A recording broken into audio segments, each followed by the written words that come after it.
एक बड़ी पुरानी कहावत है, कहते हैं आंखें मीचे रात नहीं होती है। जानबूझकर किसी चीज से आप अनजान नहीं बन सकते हैं। ऐसा ही इस वक्त हो रहा है बांग्लादेश में। शेख हसीना के बाद अब सुप्रीम कोर्ट के जज भी आ गए हैं। जानेंगे उनके साथ प्रदर्शनकारियों ने क्या किया है। तो इसके अलावे बैंकों की तो हालत खराब हो गई है। इस्तीफा पे इस्तीफा, भागम भाग मच गया है। आखिर इस देश का आने वाला भविष्य क्या होने वाला है और क्यों किया जा रहा है ऐसा। इस बार तो ये कहा जा रहा है कि जो अंतरिम सरकार बनी है वो भी सपोर्ट कर रही है ऐसा करने के लिए। जानेंगे क्या चल रहा है यहाँ पर। तो वहीं दूसरी तरफ चाइना का ये पोर्ट, स्क्रीन पर देख रहे हैं एक तस्वीर, कितने सारे जहाज यहाँ पर लगे हुए हैं। ये उस समय का है जब महामारी काल चल रहा था और जब अचानक से चाइना ने लॉकडाउन लगा दिया था, तब यहाँ पर कैसे माहौल बने थे। हालांकि आपको बता दूं, कमोबेश चाइना के पोर्ट में इसी तरीके से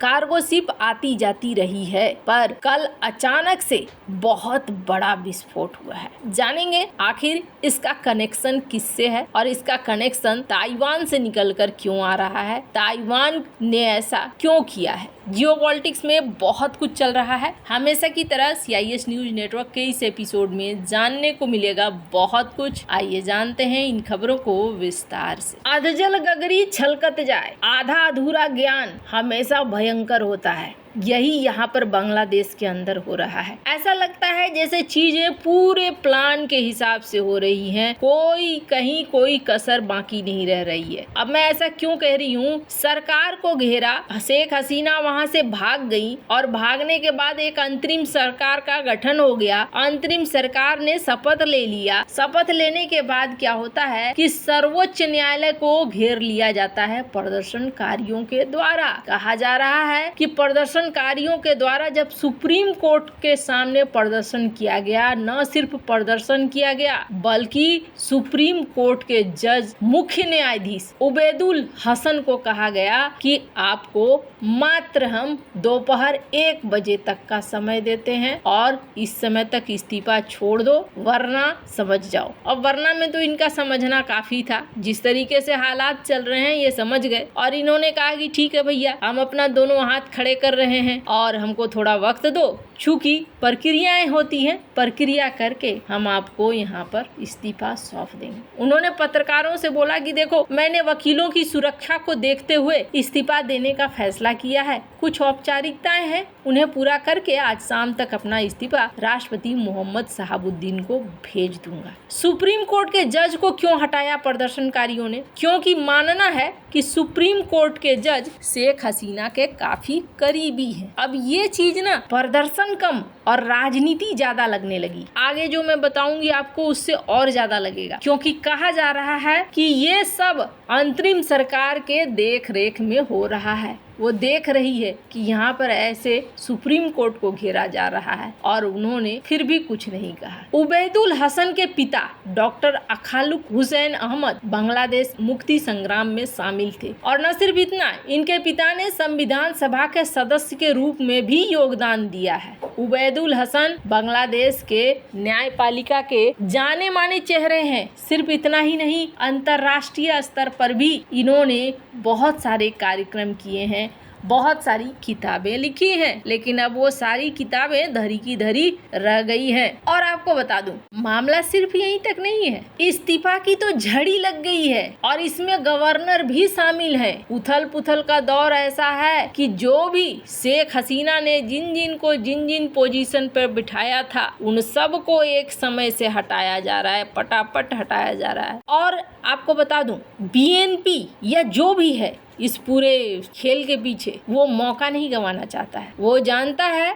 माहौल ऐसा है, समय ऐसा है, अपने सारे काम इसमें पूरे कर लो, क्योंकि फिर धीरे धीरे प्रदर्शनकारियों का गुस्सा ठंडा हो जाएगा। हाथ से चीजें जब बाहर होने लगेंगी तब शायद ऐसा हो या न हो। माना जा रहा है कि गवर्नर को भी हटा दिया गया है और गवर्नर के साथ साथ और भी जो लोग हैं वो भी लगातार यहाँ पर इस्तीफा पे इस्तीफा दिए जा रहे हैं। हालांकि अब नई सरकार, अंतरिम सरकार हर जगह पर कितने लोगों को बिठाती है, कैसे फिर देश चलाती है, बहुत सारी कहानी है जो इतना आसान नहीं होने वाला है। मुझे तो ऐसा लगता है जैसे कि जिस तरह की अफरा तफरी मची है, इनको खुद को संभालने में ही बहुत ज्यादा वक्त लग जाएगा। हालांकि इन सब के बीच में इनके सुपुत्र शेख हसीना के सजीव वाजिद, इन्होंने कहा है कि मेरी माँ तो अभी भी पीएम है, उन्होंने इस्तीफा थोड़ी दिया है और न्याय के अनुसार, न्यायपालिका के अनुसार तो वहाँ ऐसा गठन होना ही नहीं चाहिए। वो तो इस्तीफा देने से पहले ही उनको वहाँ से भागना पड़ गया है। तो अभी खेल और भी बाकी है। खैर, जहाँ बांग्लादेश में ये सब कुछ हो रहा है तो वहीं दूसरी तरफ एक खेल हो गया है चाइना के साथ। स्क्रीन पर इस पोर्ट को देख रहे हैं आप, मैंने इसे शुरुआत में भी दिखाया। ये पोर्ट निशानी है। ये उस वक्त की तस्वीर बयां करती है जिस वक्त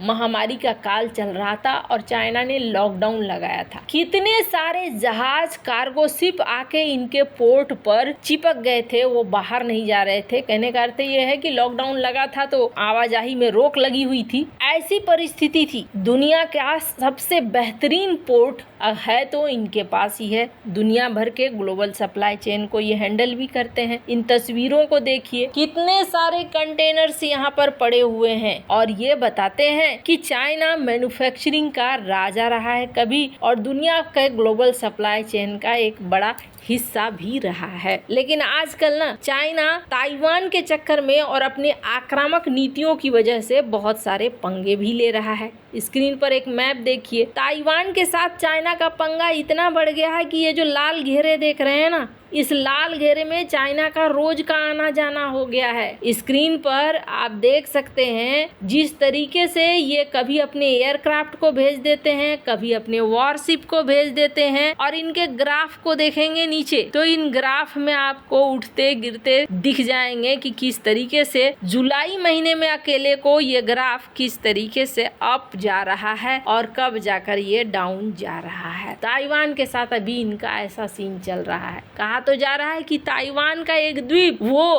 क्रीमिया का काम कर सकता है। जिस तरीके से क्रीमिया को पहले कब्जे में लिया वैसे ही किनमेन द्वीप को भी लिया जा सकता है। और चाइना इस वक्त अपने प्रभाव का कितना इस्तेमाल कर रहा है इसका अंदाजा आप ऐसे लगाइए कि चाइना की वजह से ओलंपिक में ताइवान वर्ड को बैन किया गया है। इसका इस्तेमाल नहीं हो रहा है। ताइवान के खिलाड़ी खेल रहे हैं पर इस्तेमाल नहीं हो रहा है। सिर्फ इतना ही नहीं, चाइना एक लिस्ट बना रहा है जिसमें कौन कौन से लोग हैं जो ताइवान की स्वतंत्रता को समर्थन करते हैं, उसका लिस्ट तैयार कर रहा है। और सबसे बड़ी बात यह है कि इस वक्त ताइवान का डिफेंस मिनिस्टर कौन है, वो जो ह्यूमन राइट का लॉयर हुआ करता था। अब इन सब के बीच में चाइना का एक बड़ा पोर्ट है जेजियांग में, निंगबो झोशान, वहाँ एक भयानक विस्फोट हुआ है। स्क्रीन पर आप देख सकते हैं। और कहा जा रहा है कंटेनर शिप ताइवान के द्वारा लाकर यहाँ खड़ा किया गया था। वैसे दो बातें कही जा रही है। एक तो कहा जा रहा है कि इस कंटेनर में कुछ ऐसे केमिकल्स थे जो केमिकल्स विस्फोट का कारण बन सकते हैं। दूसरी बात यह है कि चाइना अभी जांच कर रहा है कि असली मामला क्या है। अगर यहाँ पर ताइवान का कुछ भी नजर आया तो फिर आने वाला कहानी बहुत बुरा हो सकता है। खैर, अब जांच में क्या आता है वो निकल कर सामने आएगा। फिलहाल कोई भी हताहत नहीं है, लेकिन चाइना के पोर्ट को काफी नुकसान पहुंचा है ऐसा कहा जा रहा है। जो विस्फोट था वो छोटा मोटा नहीं था, काफी बड़ा था और कहीं ना कहीं ये चाइना के इस पोर्ट को प्रभावित जरूर करेगा। वैसे